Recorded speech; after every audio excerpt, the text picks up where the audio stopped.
architect Carlos Lagunilla. I've been here for more than 15 years.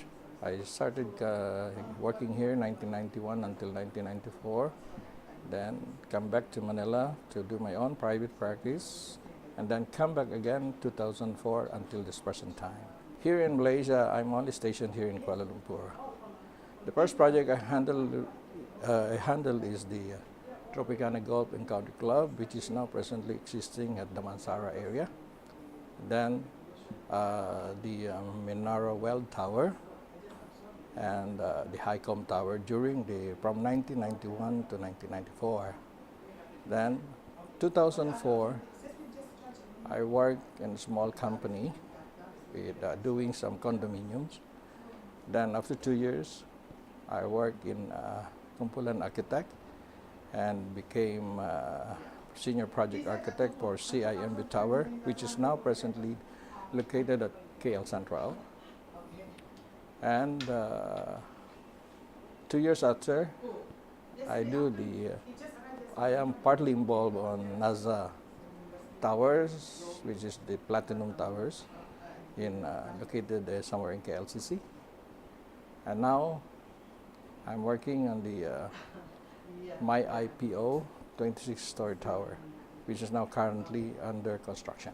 During the very early stage, our office was part consultant on architectural, specifically more on the ground level areas. But that is just my share because mostly it's done by the major Architect Ali. So we're just the support. Here in Malaysia, personally, they treat us as architect by profession. Really, those people, our clients, the people around, the contractors, they look at us as architects. But in the Philippines, due to the competitiveness and presently the number of architects there are maybe 3 times or 4 times or maybe 5 times more than here.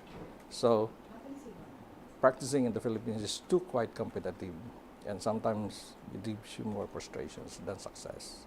Well, first of all, because formerly I worked also in an overseas countries like the Middle East. So when I came back, I worked again in a Filipino office. But if you experience overseas income, you will be craving for overseas income also. So then, if by chance I can see in the advertisement, I just apply.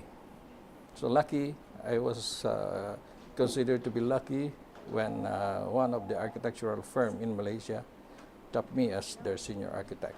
So from there on, I started there and I enjoy working here.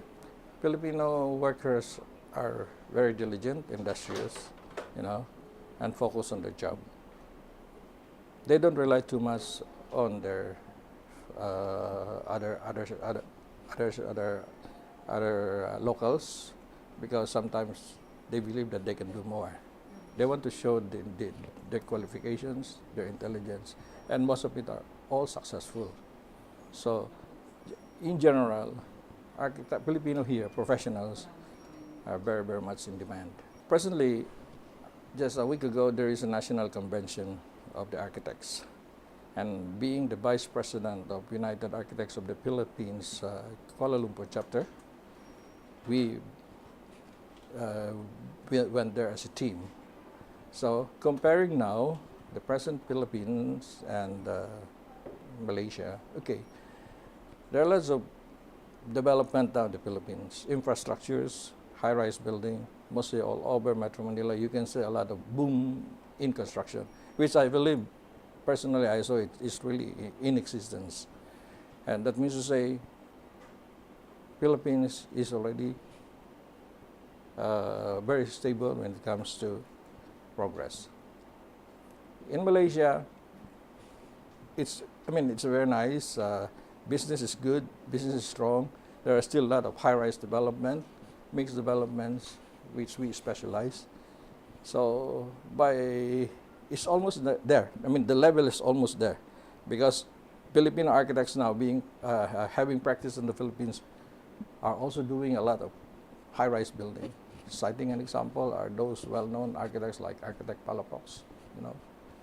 Then the group of Luxin still there, and they are still doing well, and they help a lot in the development of this. Sure, I understand. The president, for what is now, people around the world trusting the Philippines now. How he ran the government, well, there might be a lot of critics, but he is firm enough to run the show, and I respect that, you know, because there's no president whatsoever that we have experienced that having this new development and trend in the Philippines, especially in infrastructure, you know. Well, of course, we cannot just turn the table in six years' time that everything will be, you know, it will change. There's little by little, but you can see the progress, and that we appreciate most. Now, just in case, as what you mentioned, whatever it can help, focus more on infrastructures, not in Metro Manila, not in urban cities, but more on outskirts, and spread more or less the business from the present congested metropolis. The only advice I can say is that trust yourself, work hard, show your integrity and honesty towards your sponsors or bosses, and make sure that being a part of the whole group will enhance your knowledge more, and maybe when you go back to the Philippines, you can share more knowledge and help our fellow men in your own specialized area.